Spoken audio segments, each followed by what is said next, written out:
ডিসেম্বরে ভোটের দাবিতে একমত বিএনপি ও 12 দলীয় জোট। যুক্তরাষ্ট্র, চীন, ভারত নয়, জনগণই নির্ধারণ করবে দেশের ভবিষ্যৎ, বললেন মির্জা ফখরুল।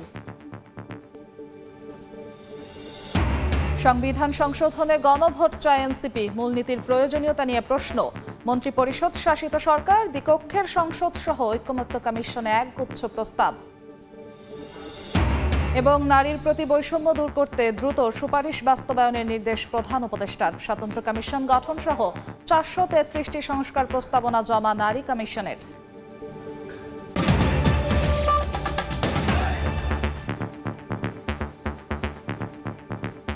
জনপদের সময় সঙ্গে আছি আমি জিন্নাতারা যশোয়া।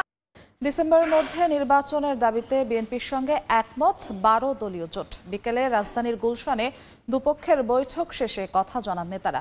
এ সময় লিয়াজো কমিটি প্রধান নজরুল ইসলাম খানের আশা, ভোটের জন্য অন্তর্বর্তী সরকারের বিরুদ্ধে আন্দোলনের প্রয়োজন পড়বে না। আলাদা অনুষ্ঠানে মির্জা ফখরুল বলেছেন, দেশের ভবিষ্যৎ নির্ধারণ করতে হবে জনগণকেই। ট্রাম্প, শি কিংবা মোদি এসে কিছু করে দিয়ে যাবেন না।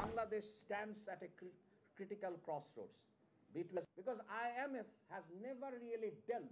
The Bay of Bengal is being carved up and I will give this option a serious consideration, sustainable grow. বাংলাদেশের মুক্তির দেশটা আমাদের, এর ভবিষ্যৎ আমাদেরকে নির্মাণ করতে হবে। ওই আমেরিকা থেকে এসে ট্রাম্পও তৈরি করে দেবে না, বা আপনার চীন থেকে শি এসেও এটা করে দেবে না, অথবা ভারত থেকে মোদিও আমাদের ধাক্কা দিয়ে কিছু করতে পারবে না। এই যে বিষয়গুলো, এটা আমাদের মধ্যে, আমাদের মনের মধ্যে, আমাদের অন্তরের মধ্যে গেঁথে নিতে হবে। এই সরকার যারা আছে এখন, তারা তো আমরাই এই সরকারকে বসিয়েছি এই প্রত্যাশায় যে দেশে গণতন্ত্র পুনঃপ্রতিষ্ঠায় তারা ভূমিকা পালন করবেন, তারা জন আকাঙ্ক্ষা অনুযায়ী কাজ করবেন বলে আমরা আশা করি।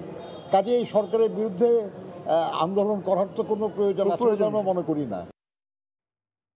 গণহত্যার বিচার সহ 3 বিষয়ে সংস্কার করে যে কোনো সময় ভোটে জামায়াতের আপত্তি নেই বলে জানিয়েছেন দলটির সেক্রেটারি জেনারেল। আর জনগণকে সঙ্গে নিয়ে দখলদার চাঁদাবাজদের রুখে দেওয়ার হুঁশিয়ারি দিয়েছেন জামায়াত আমির। সকালে লালমনিরহাটে দলের সমাবেশে তিনি বলেন, ফ্যাসিবাদের পতন হলেও স্বৈরতন্ত্রের বিদায় হয়নি। এদিকে বান্দরবানে দলটির কর্মী সম্মেলনে সেক্রেটারি জেনারেল বলেন, নির্বাচনের আগে গণহত্যার বিচার সহ 3টি বিষয় সংস্কারের তাগিদ দেন। ক্ষমতায় গেলে 72 সংবিধান পরিবর্তন করা হবে বলেও জানান তিনি।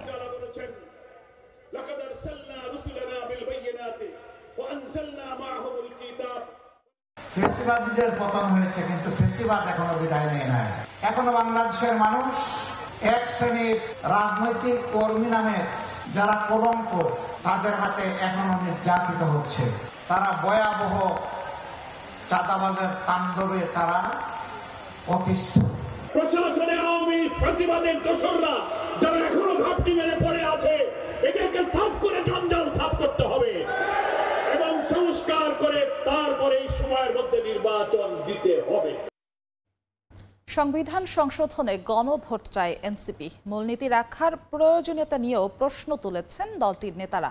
মন্ত্রিপরিষদ শাসিত সরকার, দ্বিকক্ষের সংসদ, স্বাধীন কমিশনের মাধ্যমে সংসদীয় সীমানা নির্ধারণ, 16 বছরে ভোটার সহ জাতীয় ঐকমত্য কমিশনে একগুচ্ছ প্রস্তাব দিয়েছে দলটি। এসব প্রস্তাব নিয়ে সমঝোতার জন্য রাজনৈতিক দলগুলোর সঙ্গে এনসিপি বৈঠক করতে চায় বলেও জানান আহ্বায়ক নাহিদ ইসলাম। সকাল 10:30 থেকে 7 ঘণ্টা ধরে কমিশনের সঙ্গে বৈঠক করেন এনসিপি নেতারা।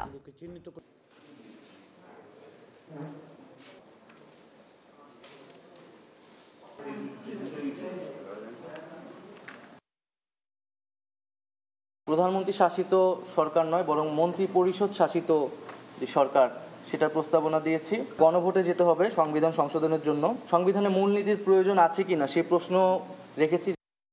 জনপদের সময় আরও থাকছে। প্রায় 14 ঘণ্টা উৎকণ্ঠার পর সন্তানের নিথর দেহ পেলেন মা বাবা। চট্টগ্রামে খালে পড়ে নিখোঁজ শিশুর লাশ 5 কিলোমিটার দূর থেকে উদ্ধার, এলাকা জুড়ে শোক। নারীর প্রতি বৈষম্য দূর করতে দ্রুত সুপারিশ বাস্তবায়নের নির্দেশ দিয়েছেন প্রধান উপদেষ্টা ডক্টর মোহাম্মদ ইউনূস। বিকেলে যমুনায় সংস্কার কমিশনের প্রতিবেদন জমা দেওয়ার সময় একথা বলেন তিনি। বিকেলে রাষ্ট্রীয় অতিথি ভবন যমুনায় প্রধান উপদেষ্টার কাছে প্রতিবেদন জমা দেন কমিশন প্রধান শিরিন পারভিন হক। স্বতন্ত্র কমিশন গঠন সহ 433টি সংস্কার প্রস্তাবনা জমা দিয়েছে নারী কমিশন। পরে সংবাদ সম্মেলনে কমিশন প্রধান জানান, পারিবারিক, সামাজিক ও রাজনৈতিক ক্ষেত্রে নারীর অধিকার আদায় ও সমতা নিশ্চিতে 3 ধাপে সুপারিশ করা হয়েছে। প্রায় 14 ঘন্টা রুদ্ধশ্বাস অপেক্ষার পর মিলল নিথর দেহ। চট্টগ্রামে খালে পড়ে নিখোঁজ 6 মাসের শিশুর লাশ 5 কিলোমিটার দূর থেকে উদ্ধার হয়েছে। আদরের শিশুর নিথর দেহ পেয়ে কান্নার রোল পড়ে স্বজনদের মধ্যে। শুক্রবার রিকশায় করে এক আত্মীয়ের বাড়ি যাওয়ার পথে শিশুটি সহ নগরীর হিজুলা খালে পড়ে যান মা ও দাদি। এরপর থেকেই উদ্ধার অভিযানে নামে সিটি কর্পোরেশন ও ফায়ার সার্ভিসের ডুবুরি দল। ভোরে যোগ দেন নৌবাহিনীর সদস্যরা। বেশ কয়েক ঘন্টা ধরে তারা নগরীর খালটিতে চিরুনি অভিযান চালায়। মাদারীপুরে জেলা হাসপাতালের ওয়ার্ড থেকে চুরি হলো 6 মাসের শিশু। সন্তান হারিয়ে দিশেহারা মা বাবা। ইজিবাইকে দ্রুত পালিয়ে যায় বোরকা পরা নারী, যা ধরা পড়েছে সিসিটিভি ফুটেজে। স্বজনরা জানান, অসুস্থ মেয়েকে হাসপাতালের শিশু ওয়ার্ডে ভর্তি করেন সদর উপজেলার সুমন মুন্সি। শনিবার দুপুরে মা ব্যস্ত থাকায় বোরকা পরা এক নারী শিশু আব্দুর রহমানকে কোলে নিয়ে মুহূর্তেই সটকে পড়ে। দ্রুত উদ্ধারের দাবি স্বজনদের। তৎপরতা শুরু করেছে থানা পুলিশ ও গোয়েন্দারা। 6 দফা দাবি আদায়ে এবার রাইজ ইন রেড কর্মসূচি নিয়ে রাজপথে পলিটেকনিক শিক্ষার্থীরা। বিভিন্ন জেলায় বিক্ষোভ সমাবেশ করেছেন তারা। দাবি আদায়ে বেশ কয়েকদিন ধরেই রাজপথে পলিটেকনিক শিক্ষার্থীরা। শনিবার রাইজ ইন রেড কর্মসূচি পালনে রাজপথে নামেন তারা। কারিগরি শিক্ষার মর্যাদা, চাকরির নিশ্চয়তা ও সমমর্যাদার দাবিতে চলছে এ কর্মসূচি। দাবি আদায়ে কাল সারা দেশে জেলা ও বিভাগীয় শহরে মহাসমাবেশের ডাক দিয়েছেন বিক্ষোভকারীরা।